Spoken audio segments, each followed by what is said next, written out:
በጣም አመሰግናለሁ ፕሮፌሰር። ሰሞኑ ሆላንድ ስብሰባ ላይ ሰምቻለሁ፣ ያው ጭምጭምታ ሰምቻለሁ እና ፕሮፌሰር ተሳትፏል የሚል መረጃ አግኝቼ ነው። ኢትዮጵያ ላይ ትኩረት ያደረገ ኢትዮጵያውያን ያው ተጽዕኖ ፈጣሪ የሚባሉ ሰዎች የተገኙበት ነው የሚባለው እና የአምስተርዳሙ ኮንፈረንስ እንዴት ነበር?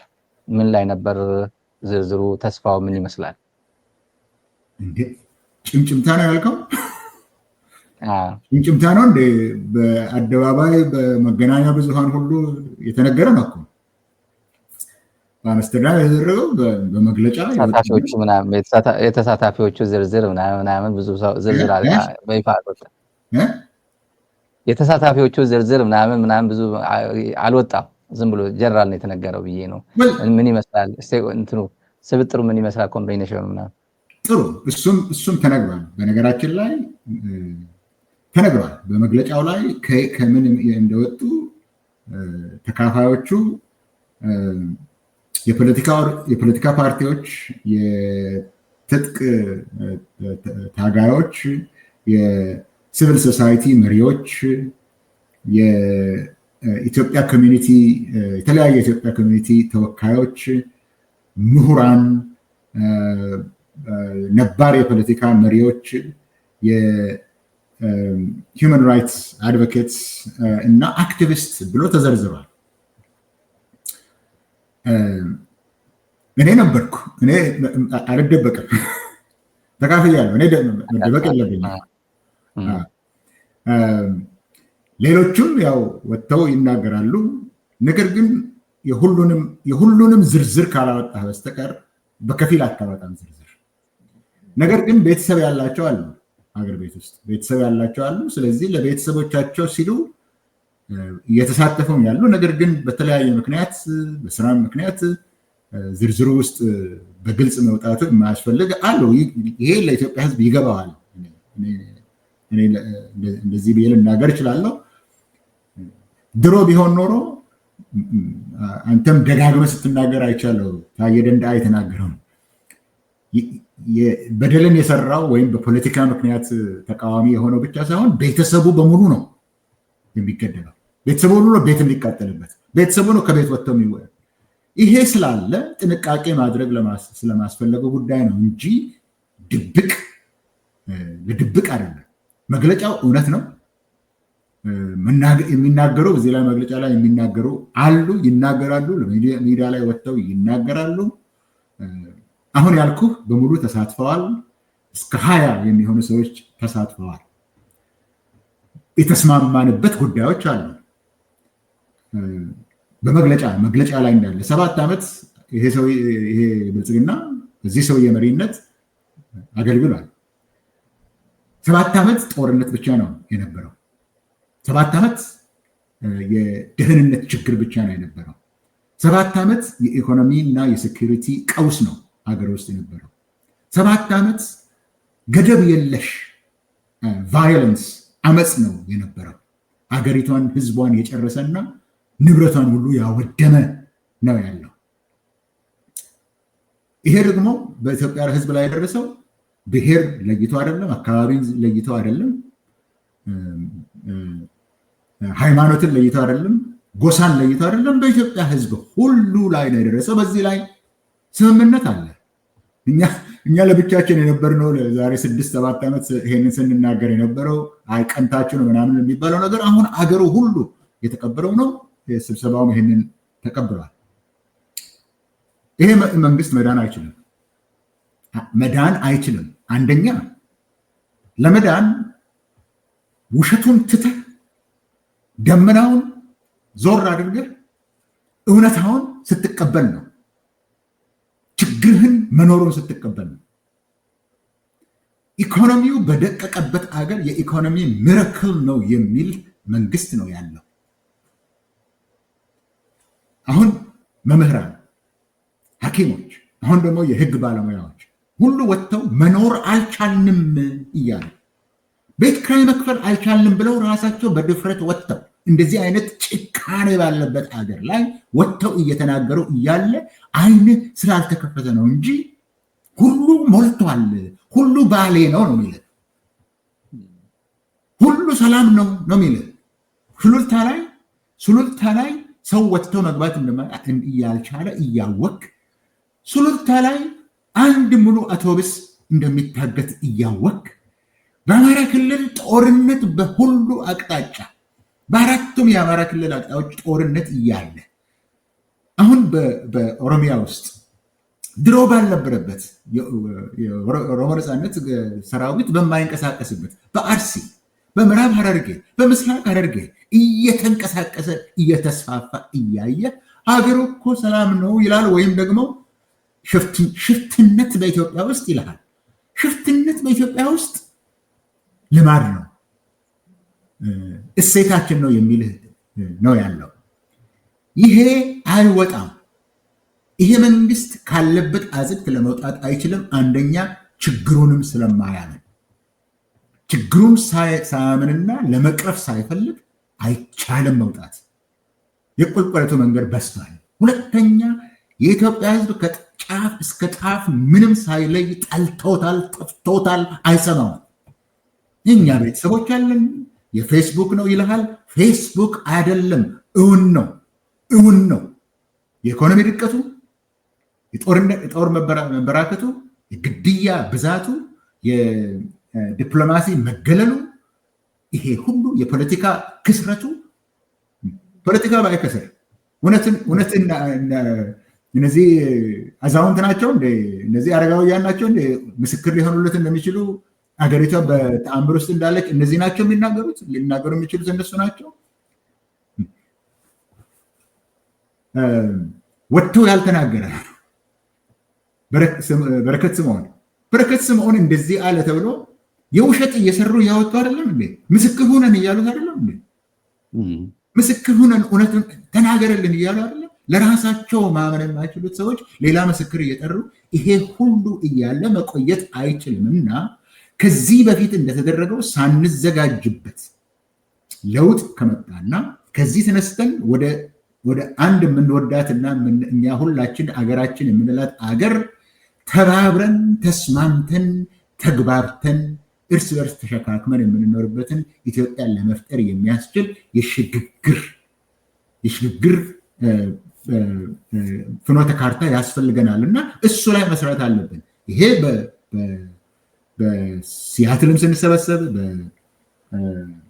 በዋሽንግተን ዲሲም ስንሰበሰብ አሁን ደግሞ ጠለቅ ተደርጎ በሽግግሩ ሁኔታ ላይ ይሄ መልቲፕል ሽግግር ነው የሚያስፈልገው። ወደ ሰላም፣ ወደ ዲሞክራሲ፣ ወደ የኢኮኖሚ ጀስቲስ፣ ይሄ ሁሉ የተደራረበ ስለሚያስፈልገን አስቀድመን መግባባት አለብን በሚለው ነገር ላይ ነው። ድብቅ አይደለም። በዚህ ላይ ስምምነት አለ። ስምምነቱ ደግሞ በአምስተርዳም ብቻ አይደለም፣ በአገሪቱ በሙሉ በዚህ ላይ ስምምነት አለ። ጦርነት አንፈልግም፣ ሰላም ነው የምንፈልገው፣ ሙሉ ስምምነት አለ። ከዚህ ከኢኮኖሚ ድቀት መውጣት አለብን፣ ሙሉ ስምምነት አለ። ከአካባቢው ረባሽ ሀገር ሆናለች ይቺ ሀገር። ከሶማሊያ፣ ከሶማሌላንድ፣ ከሁሉ ጋር የተጣላች ሀገር ሆናለች። ከቻይና ጋር የተጣላች ሀገር ሆናለች። አሜሪካን ጎረምሳ ብሎ ሲሰድብ የነበረ ስለሆነ ተጣልታለች። በቀጠናው ሁሉ ያጠፋች። ከዚህ መውጣት አለብን በሚለው ላይ ሙሉ ስምምነት አለ። ለዚህ አምስተርዳም አያስፈልግም፣ ዝግጅት ግን ያስፈልጋል። ይህንን ነው አምስተርዳም ያደረገው። ሌሎች በዚህ ጉዳይ ላይ ስለጠየቀኝ ነው እንጂ ሌሎች ጉዳዮች በዚህ ጉዳይ የሚናገሩ አሉ። የተሻለ ግንዛቤ ለመስጠት ሌሎች ይናገራሉ በዚህ ጉዳይ ላይ። አመሰግናለሁ። እድል ስራ ስጣቸው። እሺ፣ ደስ ይለኛል ፕሮፌሰር፣ አገኛለሁ በኋላ ከፕሮግራም በኋላ። የአማራ ፋኖ ትግል በተመለከተ ያለው ፖለቲካ ዴቨሎፕመንትም ትንሽ አስተያየት እንድትሰጥበት ፈልጋለሁ። ብዙ ጊዜ የታገልክበት ነው። እዚህ ሚዲያም ሌሎች ሚዲያዎችም ስትል ለአማራ ህዝብ ድምፅ ሆነሃል። የአማራ ህዝብ ትግል ወደኋላ የሚቀለበስ አይደለም።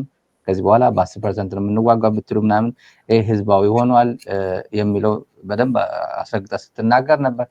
የትርክቱ መስተካከል አለበት፣ በደንብ አድርጎ ሼፕ መደረግ አለበት በሚለውም አጽንኦት ሰጥ ስትናገር ነበር። አሁን በደንብ አድርጎ ሼፕ ተደርጎ ለየት ያለ ደረጃ ላይ የደረሰ ይመስላል። ትላንት በመገናኛ ብዙሃን የተላለፈው የምሬ ወዳጆ ንግግር አለ። አስተያየት እንድሰጥበት ፈልጋለሁ። ብዙ ጊዜ የታገልክበት ጉዳይ ስለሆነ አስተያየት እንድሰጥበት አጫጭር 2 መልእክቶች አሉ። እሱን እናስቀድም። ብረው ነው። ለምን ሰራዊቱ እያለቀ ያለው ማንም ሽመልስ አብዲሳ ኦሮሞ ቢሆን እኛ የኦሮሞ ህዝብ ጋር አይደለም የተጣላ ነው። የብሔር ችግር የለብንም።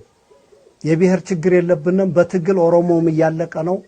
ማንኛውም ኢትዮጵያዊ እያለቀ ነው። ይሄን ጠረ ኢትዮጵያዊ የሆነ ስርዓት ለመጣል ነው ሐሳባችን። ስለዚህ የኦሮሞ ህዝብ ካንተ ጋር ጠብ እንደሌለነ ማወቅ አለብህ።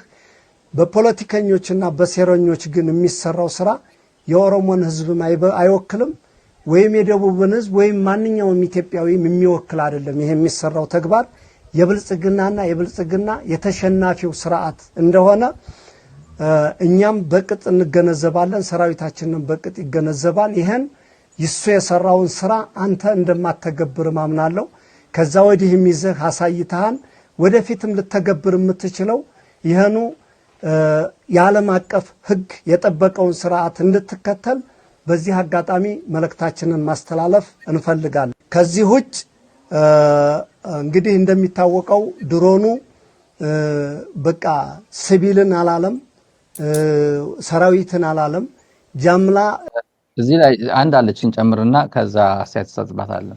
አስነዋሪ ተግባር የሚያደርገው አንተም ነገ ይሄኑ ስራ እንድትተገብረው ነው። ለምን ሰራዊቱ እያለቀ ያለው ማንም ሽመልስ አብዲሳ ኦሮሞ ቢሆን እኛ የኦሮሞ ህዝብ ጋር አይደለም የተጣላ ነው። የብሔር ችግር የለብንም። የብሔር ችግር የለብንም። በትግል ኦሮሞም እያለቀ ነው። ማንኛውም ኢትዮጵያዊ እያለቀ ነው። ይሄን ጠረ ኢትዮጵያዊ የሆነ ስርዓት ለመጣል ነው ሐሳባችን። ስለዚህ የኦሮሞ ህዝብ ካንተ ጋር ጠብ እንደሌለነ ማወቅ አለብህ። በፖለቲከኞችና በሴረኞች ግን የሚሰራው ስራ የኦሮሞን ህዝብ አይወክልም፣ ወይም የደቡብን ህዝብ ወይም ማንኛውም አጠቃላይ እሷን የተረጋገመች ነች። ግን መልእክቱ ክሊር ነው። ፕሮፌሰር ብዙ ጊዜ አስተያየት ተሰጥበት የነበረው ነውና እዚህ ላይ ትንሽ አስተያየት ተሰጥበት አጠቃላይ አማራ ክልል ያለው ትግልን በተመለከተ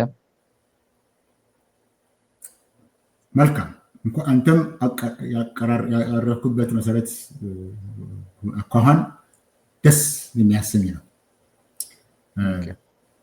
ከአንተው ጋር ነው ስንናገር የነበረው። አማራ ህዝብ መገደል የለበትም። አማራ ህዝብ በቦምብ ማለቅ የለበትም። የአማራ ህዝብ የጠየቀው ማዳበሪያ ነው። የአማራ ገበሬ የጠየቀው የምርጥ ዘር ነው፣ መንገድ ነው። ኢህዴን ወይም ብአዴን አያስተዳድረኝም ነው። ይሄ ትክክለኛ ጥያቄ ነው። ህዝብ ስለደገፈው ደግሞ አልሸነፈም ስላልኩኝ ፋኖ ነህ ብያለሁ። ፋኖ ሆነ እስኪያለውን ደግሞ ጁንታነትም ትቶ ፋኖ ሆነ ተብያለሁ በዚህ ጉዳይ ላይ። አዎ አሁን ያኔ በትግራይ ጦርነት ጊዜ ገንዘብ ወስዶ ነው ጅሚጃንካ ምናምን እስኬል ገቢሳ ለህሊናው የሚኖር ሰው ነው፣ እንደ ገንዘብ አይደለም።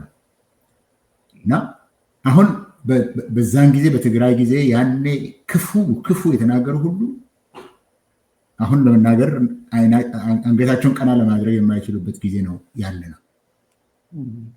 በአማራ ጉዳይም ላይ የኔንም ይሁን የሌሎችን ስም ሲያጠፉ የነበሩት አሁን ዝቅ ማለት ነው ያለባቸው። ለምን ምሬ ወዳጆ ከዚህ በፊት ከአንተ ጋር ስናገረውን የነበረውን አንድ በአንድ ነው የተናገረው።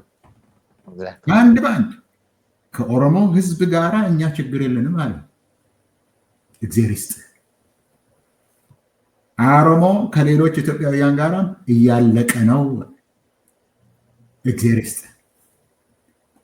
ይሄ የተሰባሰበው ስብስብ አሁን ቅድም ብያለሁ፣ የአዲስ አበባ አማሮች፣ የአብይ አማሮች ብዬ እነሱ ደግሞ የአብይ አማሮች የሚባሉት ደግሞ እነሱ አማራ ስለሚላቸውን እንጂ ከሁሉ ብሔረሰብ የተውጣጡ ናቸው ብያለሁ ቅድም። አሁን በዚህ ሚዲያ ላይ ቅድም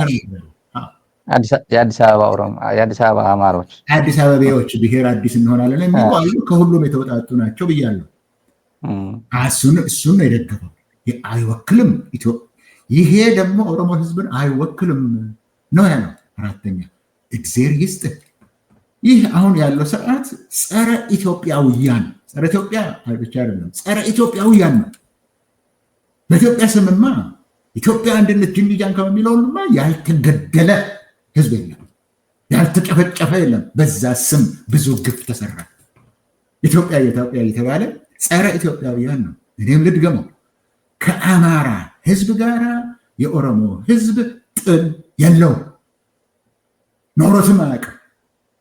ብዙ አማሮች የሚኖሩት ብዙ አማሮች የኖሩትም ኦሮሚያ ውስጥ ነው። አብረው እኔ የምመጣበት ወለጋ ውስጥ እኔ የተወለድኩበት ወለጋ ውስጥ ከድሮ ጀምሮ ነው። ከጎጃም የሚመጡ ብዙ ስራ የተሰማሩ ከድሮ ጀምሮ ይኖሩ ነበር በሰላም። ይሄ መንግስት ከመጣ በኋላ ነው ግድያ የተጀመረው። ኦነግ አይደለም የሚገልህ፣ ገሎ ሊያጣላህና በዛ ሊያተርፍ የሚፈልግ ስብስብ የአዲስ አበባ ጥርቅም ነው። በጥቅም ምክንያት የተሰባሰቡ በጥቅም ጥርቅሞች፣ እነዛ ያ ጥርቅም ነው ይሄንን የሚያደርገው። ይህንን ተርጎ አይቶ መናገሩ ተመስገን ይመሰገን ይገባዋል። የፋኖ መሪ አንድ ነገር አለመርሳት፣ ኦሮማራ የሚባለው የኦህዴድ እና የብአዴን ስብስብ ነው አይደል የነበረው። ሌላ እኮ ኦሮማራ ልትለው የምትችለው ያኔ እኮ ነበረ። ያን ጊዜ እኮ የቄሮና አሁን ስሙ ፋኖ ተብሎ ስሙ የጠፋው ፋኖም እኮ ለውጥ ለማውጣት እና በኦሮሚያ ውስጥ የሚደረገው ደም የሚፈሰው የኛ ደም ነው ሲባል የነበረበት ጊዜ አለ። በህዝብ ደረጃ በመሪዎች አይደለም፣ በሴራ የተሰራው ኦሮማራ አይደለም። የህዝብ አንድነት በቅርብ ጊዜ እንኳን ነበረ። ስለዚህ እንዲህ በመናገሩ ሊመሰገን ነው ይገባው።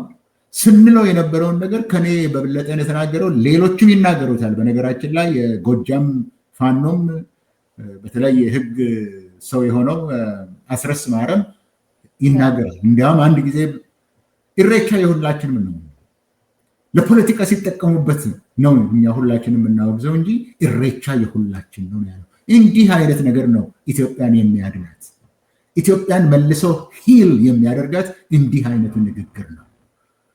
ይሄ መንግስት ኖረም አልኖረም በዚህ ደረጃ ነው ሰው መተሳሰብ ያለበት። በአማራ ህዝብና በኦሮሞ ህዝብ መካከል፣ በአማራ ህዝብና በትግራይ ህዝብ መካከል፣ በሌሎችም ህዝቦች መካከል ጦርነት መቀያየም አልነበረም፣ ድሮም አልነበረም። የስርዓት ችግር ነው ያለው። አሁንም የስርዓት ችግር ነው ያለው። አዎ ጸረ ኢትዮጵያውያን፣ ጸረ ድሃ የሆነ አመራር ነው ያለው። ለራሱ እውር ነው። ሀገር እንዴት እንደሚተዳደር አያውቅም፣ አይገባውም፣ ሊገባውም አይችልም። እንሰማለን እኮ የብልጽግና መሪ እኮ ስለ ኢኮኖሚክስ ሲናገሩ እኮ እንሰማቸዋለን። ስለ ጂኦፖለቲክስ ሲናገሩ ሊገባቸው አይችልም። አይገባቸውም አይደለም እኮ አያውቁም፣ ሊገባቸው አይችልም። ስለዚህ ጸረ ኢትዮጵያውያን የሆነ መንግስት ነው ያልከው እውነት ነው። የኦሮሞን ህዝብንም ይጠብቃል። እንዲህ አይነቱ ነገር መበረታታት አለበት፣ ሊመሰገን ይገባል። እሱም ሌሎችም ሊመሰገኑ ይገባል። የህዝቦችን አንድነት ለማጠንከር፣ በህዝቦች መካከል ያለውን መራራቅ ለማቀራረብ ይሄ ነው መደረግ ያለበት በኢትዮጵያ ውስጥ። እንዲህ አይነት ነገር ነው ሊበረታታ ይገባል። እነሱም ሊመሰገኑ ይገባቸዋል። የእውነት አድርጉት። ይህንን ከዚህ ስንመኘው ስለነበረ ይሄ ስለመጣ ሊመሰገን ይገባል።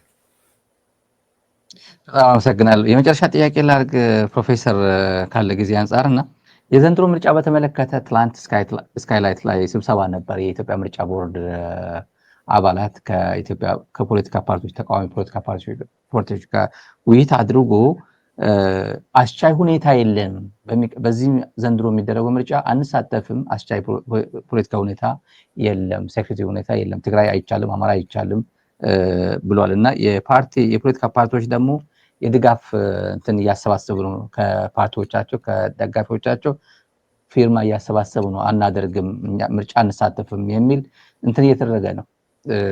ምርጫ ቦርድ ደግሞ የገለጸው እኛ ሁኔታው ሪፖርት ማድረግ ነው ስራ፣ የእናንተን ድምፅ ሰምቼ ያለው ሁኔታን ይቻላል አይቻልም የሚለውን የእናንተ ድምፅ ሰምቼ ወደሚመለከተው አካል ሪፖርት ማድረግ ነው፣ እኔ ወሳኝ አይደለውም የሚል መልስ ተሰጥቷል።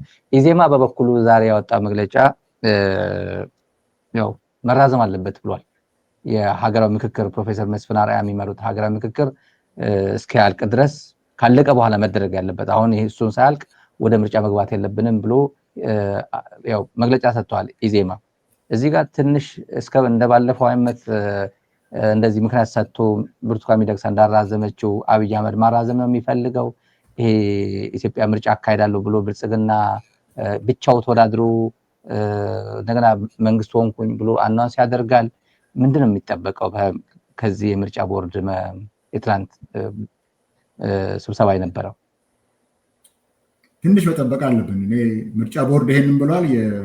የብልጽግና መንግስት ምን እንዳለ አላውቅም፣ ግን የምጠብቀው ብልጽግና መንግስት መጥተው ምርጫ ቦርድ ከወሰነ የብልጽግና ፓርቲ ዝግጁ ነው ነው የሚለው። ዝግጁ ነው፣ መንግስትም ዝግጁ ነው ነው የሚለው።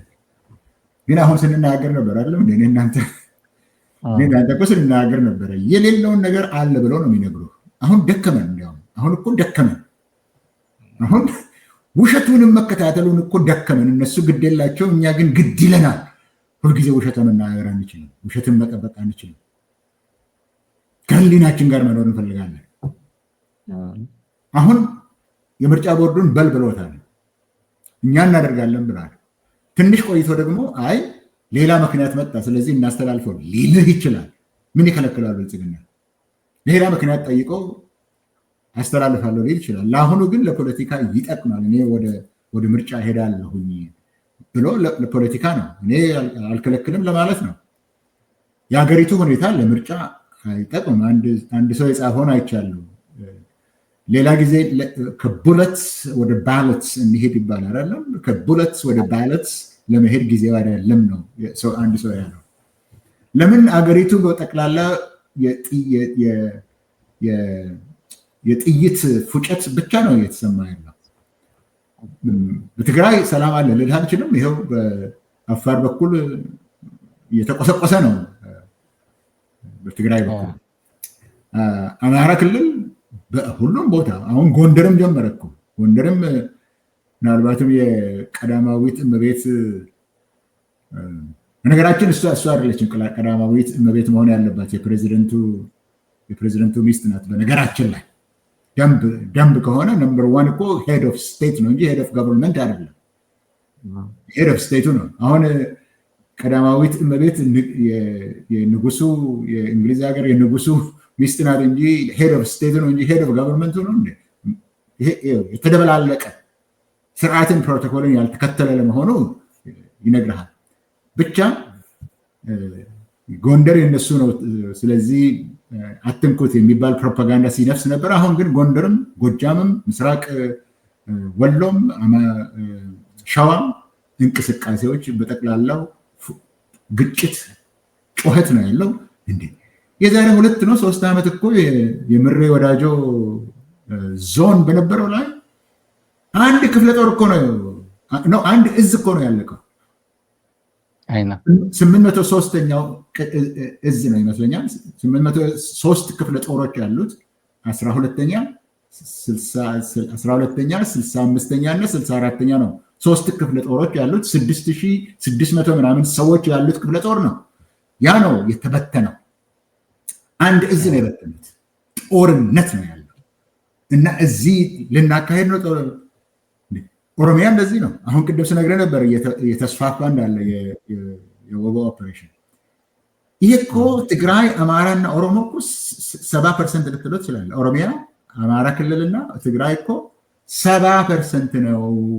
የሀገሪቱ 70% የሚሆነው የጦርነት ከባቢና የጥይት ጩኸት ባለበት ቦታ ምርጫ እናካሄዳለሁ ይቻላል? በአእምሮ ስታስበው አይቻልም። ምክንያቱም ቡለትስ ባለበት ባለትስ አይሄዱም። ሁለቱ ከአንዱ ወደ ሌላ መሻገር አለበት። አሁን ግን እሱም ስላልጨረስን እንዴት ሰላም እንደሚወርድ ስላልተነጋገርን ወደዛ ለመሄድ አንችልም።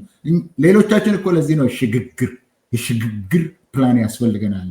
ይሄ መንግስት ለዛ ብቁ አይደለም የምንለው እኮ የሽግግር ፕላን የምንልበት እኮ ለዚህ ነው። ስለዚህ ይሄ የሚነግረኝ እኔ የሽግግር ፕላኑን ቶሎ ቶሎ መስራቱ ነው የሚያስፈልገው እንጂ ምርጫ ማድረጉ አይደለም። ለነገሩ ማን እንደሚያሸንፍ አናውቅም እንዴ? ምርጫስ ቢደረግ ማን እኮ እንደሚያሸንፍ እናውቃለን። ስለዚህ አደረገ አላደረገ አያደርገውም እኔ እንደሚመስለኝ። ግን አደረገ ስላደረገስ ለውጥ ያመጣል እንዴ? ብልጽግና እንደገና ቢያሸንፍ በራሱ ምን ለውጥ ያመጣል? የሚፈለገው እኮ ይሄ ፌር ፍሪ ኤንድ ክሬዲብል ወይም ኮምፔቲቲቭ ኤሌክሽን ነው የሚያስፈልገው። ይሄ ነው የሚያስፈልገው። ይሄ ነው ኢትዮጵያን የሚያሻግራት። ያ በብልጽግና ዘንድ አይደረግም። ከዚህ በፊት አይተነዋል። በ2000 ባለፈው ምርጫ አይተነዋል፣ ተመልክተነዋል። ምንም አዲስ ነገር የለም።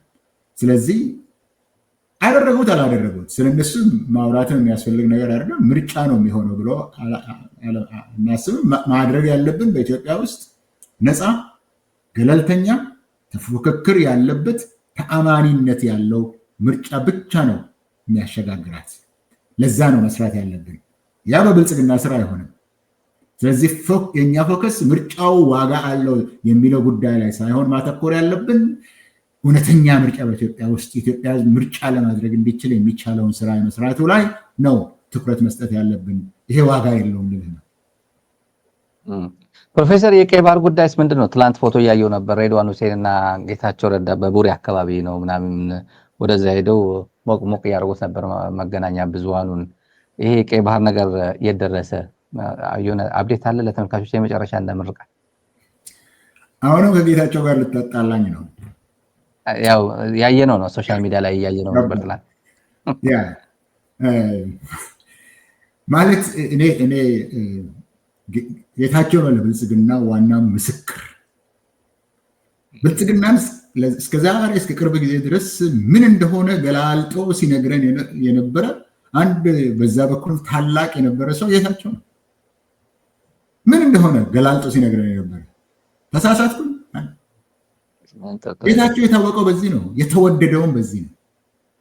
እውነቱን ሲናገር እውነቱን ግልጥልጥ አድርጎ በጠራ ቋንቋ ግልጽ በሆነ አንደበት ሲነግረን የነበረ ነው።